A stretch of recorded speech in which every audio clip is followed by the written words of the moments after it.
क्या? आर्या तुरंत अपने पैरों पर कूद पड़ी। ऐसी चीज वास्तव में हुई? आत्मा उपकरण सिर्फ आध्यात्मिक महासागर या उच्चतर स्तरों के शक्तिशाली योद्धाओं द्वारा बनाए जा सकते थे। उन्हें इन उपकरणों को साधना करने के लिए अपनी खुद की ऊर्जा का उपयोग करना पड़ता और लंबे समय के बाद उनकी संबंधित साधना तकनीकें उपकरणों पर एक अनोखे तरीके से अंकित की जाती। ये उपकरण तब अपने निर्माता के लगभग बराबर शक्ति रखते। ऐसा लग सकता है कि आत्मा उपकरण का निर्माण एक सरल प्रक्रिया थी, लेकिन एक मार्शल कला योद्धा के जीवन काल की एक सीमा थी। सफलतापूर्वक एक आत्मा उपकरण बनाने और परिपूर्ण करने में कम से कम 20 से 30 वर्ष लगेंगे। इसके अलावा आत्मा उपकरणों के लिए सामग्रियों के बारे में बहुत विशिष्ट, बहुत उच्च आवश्यकताएं थीं, जिनका उपयोग उन्हें बनाने के लिए किया जा सकता था। नतीजतन वास्तव में बहुत कम आत्मा उपकरण अस्तित्व में थे। बेशक यह वर्षा देश जैसी छोटी जगह की स्थिति थी। अथर्व के पिछले जीवन में कौन सा योद्धा अपने पास कुछ आत्मा उपकरण नहीं रखता? कुछ लोग जिन्होंने विशेष रूप से उपकरण के मार्ग पर अपना ध्यान केंद्रित किया था, उनके पास कुछ दर्जन या यहां तक कि कुछ 100 उपकरण होते, और युद्ध में वे इन सभी आत्मा उपकरणों का उपयोग करते, और वह वास्तव में एक बहुत कमाल का प्रदर्शन था। लेकिन वर्षा देश में सबसे अधिक संभावना आत्मा उपकरणों के कच्चे माल दिखाई देने की थी। इतने सारे पूर्ण आत्मा उपकरण कैसे दिखाई दे सकते थे? और अब एक भूमिगत नदी के पानी में तैरते हुए वास्तव में बहुत सारे आत्मा उपकरण दिखाई दिए। वह किस तरह का अविश्वसनीय विचार था! अथर्व में इसमें ज्यादा रुचि नहीं थी। उसका लक्ष्य स्वर्ग स्तर पर लौटना था। अपने पक्ष में अविश्वसनीय अजेय युद्ध शक्ति के साथ कौन सा आत्मा उपकरण वह प्राप्त न कर सके। इसके अलावा उसके दांतियान के अंदर गर्व से खड़ा वह काला टॉवर भी निश्चित रूप से एक आत्मा उपकरण था, और सबसे संभावना वह भी एक अमूल्य ग्रेड का था। आखिरकार वह अतीत में स्वर्ग स्तर में रहा था, इसलिए चाहे उसकी असली क्षमता कितनी भी कमजोर हो, वह देवता परिवर्तन स्तर से अनगिनत गुना मजबूत रहा था। फिर भी काले टॉवर द्वारा पैदा किया गया एक कंपन अभी भी उसे आसानी से नष्ट कर दिया, और अब उसे सिर्फ झरना स्तर में भेद पार करने पर ध्यान केंद्रित करने की जरूरत थी, और तब वह काले टॉवर में प्रवेश करने में सक्षम होगा और शायद इसके पीछे छिपे रहस्यों की खोज कर सके। वह काले टॉवर को नियंत्रित करने में भी सक्षम हो सकता था। चूंकि ऐसा था, तो अन्य आत्मा उपकरण प्राप्त करने के लिए अतिरिक्त प्रयास खर्च करने की उसके लिए क्या जरूरत थी? ये तुम अभी भी इतने शांत कैसे हो सकते हो? सीता ने अथर्व को अजीब तरह से देखा। जब उसने पहली बार यह खबर सुनी तो वह भी आर्य की तरह सारा संयम खो चुकी थी। लेकिन अथर्व के बारे में क्या? वह ऐसा व्यवहार कर रहा था जैसे उसने कुछ सुना ही ना हो। अथर्व शांति से मुस्कुराया और बोला, सिर्फ कुछ आत्मा उपकरण, उसमें क्या दुर्लभ है? कुछ आत्मा उपकरण? सीता ने एक फुस्स दी। यह आदमी सचमुच बड़ी बड़ी बातें करना पसंद करता था। वे यहां आत्मा उपकरणों के बारे में बात कर रहे थे, और उनके जैसे छोटे मार्शल कला योद्धाओं के लिए अगर वे एक आत्मा उपकरण अपने हाथों में पा सकें, तो भले ही वह पूर्ण पुनर्जन्म का संकेत न हो, उनकी युद्ध शक्ति निश्चित रूप से 3 युद्ध तारे या यहां तक कि 5 तक बढ़ सकती थी। और वह पर्याप्त कमाल नहीं था। उसने अपना सिर तिरछा किया और अथर्व पर अपनी आंखें तय की। उसे संदेह था कि आदमी सिर्फ नाटक कर रहा था, लेकिन अथर्व पूरी तरह शांत दिखता रहा, जिससे उसे निराशा महसूस हुई। मुझे यह खबर क्यों नहीं सुनाई दी? आर्या जिज्ञासा से पूछी। यह बहुत अकल्पनीय था।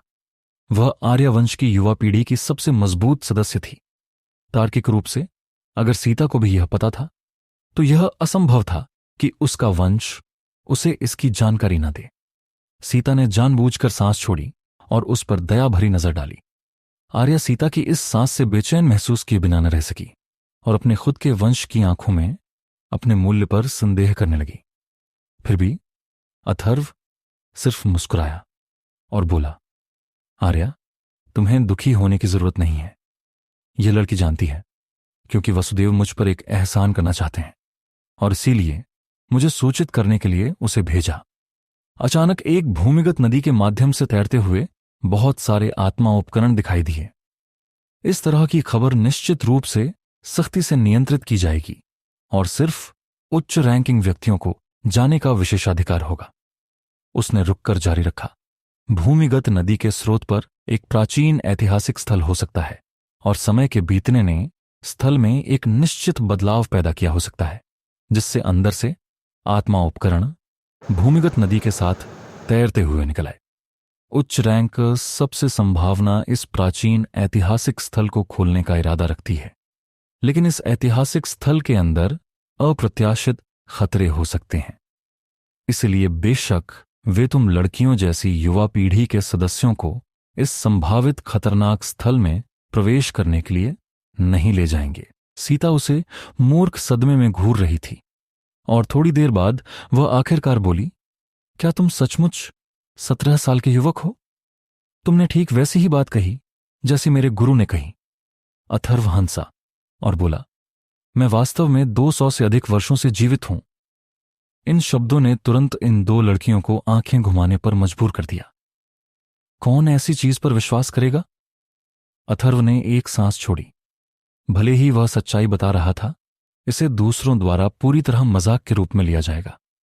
इससे उसे बहुत चोट महसूस हुई। चूंकि ऐसा है, प्रधानाध्यापक वसुदेव हमें क्यों सूचित करेंगे? आर्या ने बहुत सचेत रूप से खुद और अथर्व को एक साथ रखा। सीता के हृदय में एक हल्की नाराजगी उठी और उसने तुरंत जोर दिया, गुरु चाहते थे कि मैं अकेले अथर्व को सूचित करूं। इस बार आर्या क्रोधित नहीं दिखी, उसने सिर्फ एक थोड़ी अर्थपूर्ण मुस्कान दी। सीता के हृदय में नाराजगी थोड़ी बढ़ गई और वह वापस मुड़ी और बोली, गुरु ने कहा कि ये आत्मा उपकरण अपनी खुद की चेतना रखते लगते हैं और किसी के भी उन्हें अपने हाथों में पाने का कोई तरीका नहीं है।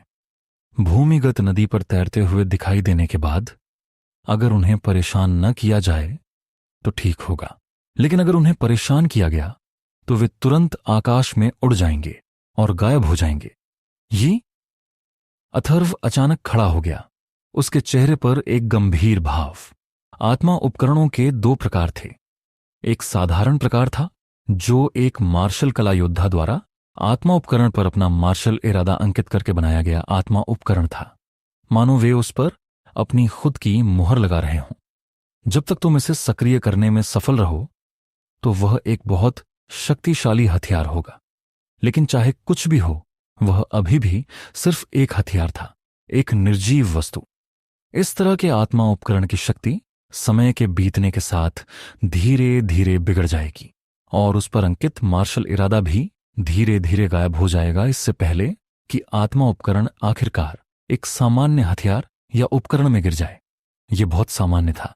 एक मार्शल कला योद्धा को अपनी ऊर्जा की पूर्ति के लिए आध्यात्मिक क्यूई अवशोषित करने की जरूरत होती है, और एक बार आत्मा उपकरण इस शक्तिशाली योद्धा के हाथों से निकल जाए और एक कमजोर व्यक्ति द्वारा उपयोग किया जाए, खर्च की गई ऊर्जा डाली गई ऊर्जा से कम होगी। इस प्रकार स्वाभाविक रूप से आत्मा उपकरण के अंदर निहित शक्ति धीरे धीरे समाप्त हो जाएगी। लेकिन आत्मा उपकरणों का एक और प्रकार था। कुछ अनोखी सामग्रियों से उत्पादित आत्मा उपकरण बनने की प्रक्रिया में वे अपनी खुद की चेतना, अपनी खुद की आत्माएं विकसित करते। जिन आत्मा उपकरणों की अपनी आत्मा होती, वे अपनी ऊर्जा की पूर्ति के लिए खुद आध्यात्मिक क्यूई अवशोषित करने में सक्षम होते, जैसे एक मार्शल कला योद्धा साधना करता, और चाहे कितना भी समय बीते उनकी शक्ति थोड़ी भी कम नहीं होगी। इस प्रकार के आत्मा उपकरण बनाने के लिए अवर्णनीय रूप से मूल्यवान और अमूल्य सामग्रियों की जरूरत होगी। वर्षादेश शायद यहां उन अत्यंत दुर्लभ सामग्रियों में से कुछ दिखाई दे सकती हैं, लेकिन ऐसे आत्मा उपकरण बनाने की क्षमता वाला बिल्कुल कोई नहीं था। भले ही आध्यात्मिक आसन या आध्यात्मिक शिशु स्तर के शक्तिशाली योद्धा इन सामग्रियों पर पूर्ण शक्ति हमले दागें, उन पर एक खरोंच भी नहीं होगी, तो वे हथियारों में कैसे बनाए जा सकते थे? इसके अलावा ऐसे आत्मा उपकरण साधना करने में सक्षम होने के लिए मार्शल कला योद्धा के साधना स्तर पर और भी ऊंची आवश्यकता थी। न्यूनतम आवश्यकता कम से कम देवता परिवर्तन स्तर थी। यह सोचते हुए अथर्व कैसे सदमे में न हो। वास्तव में इतने सारे स्तर 8 या यहां तक कि स्तर 9 आत्मा उपकरण दिखाई दिए, बस एक भूमिगत नदी के साथ तैरते हुए। धिक्कार! यहां तक कि उसके पिछले जीवन में स्वर्ग स्तर के सिर्फ 7 शक्तिशाली योद्धा थे। अथर्व तुरंत रुचि लेने लगा और बोला, वह भूमिगत नदी कहां है? 6। मैंने सोचा था कि तुम खुद को ऐसी सांसारिक मामलों से ऊपर मानते हो, लेकिन तुम अभी भी रुचि रखते हो। सही, परिपक्व होने का नाटक। सीता बड़बड़ाई, बकवास बंद करो, वह कहां है? आर्या तुरंत डांट भरे स्वर में पूछी, सीता के लिए बिल्कुल कोई प्रेम नहीं रखते हुए। माफी, गुरु ने मुझे सिर्फ अथर्व को बताने को कहा, सीता ने जवाब दिया, कोई कमजोरी नहीं दिखाते हुए। हां, मैं अथर्व की परिचारिका हूं। जो कुछ भी तुम मेरे स्वामी को बताना चाहती हो, तुम्हें पहले मुझे बताना होगा। आर्या थोड़ी गर्व से बोली, क्या? सीता आश्चर्यचकित थी, आर्या पर अविश्वास से भरी नजर डालते हुए। आर्या वंश की राजकुमारी थी। उसके इतने सारे प्रशंसक थे कि वे एक पंक्ति में खड़े होकर पूरे शाही नगर को कुछ बार घेर सकते थे, और अब वह वास्तव में अथर्व की परिचारिका बन गई थी। लेकिन जब उसने सोचा, यहां तक कि उसके गुरु वसुदेव अथर्व को युवा स्वामी अथर्व कहते थे, इसलिए आर्या वंश की राजकुमारी उसकी तुलना में उतनी वीआईपी नहीं लगती थी। इसके अलावा बस इस लड़की के भाव पर एक नजर डालो, वह स्पष्ट रूप से दिखावा कर रही थी। सीता सचमुच महसूस कर रही थी कि वह निराशा से पागल हो जाने वाली है।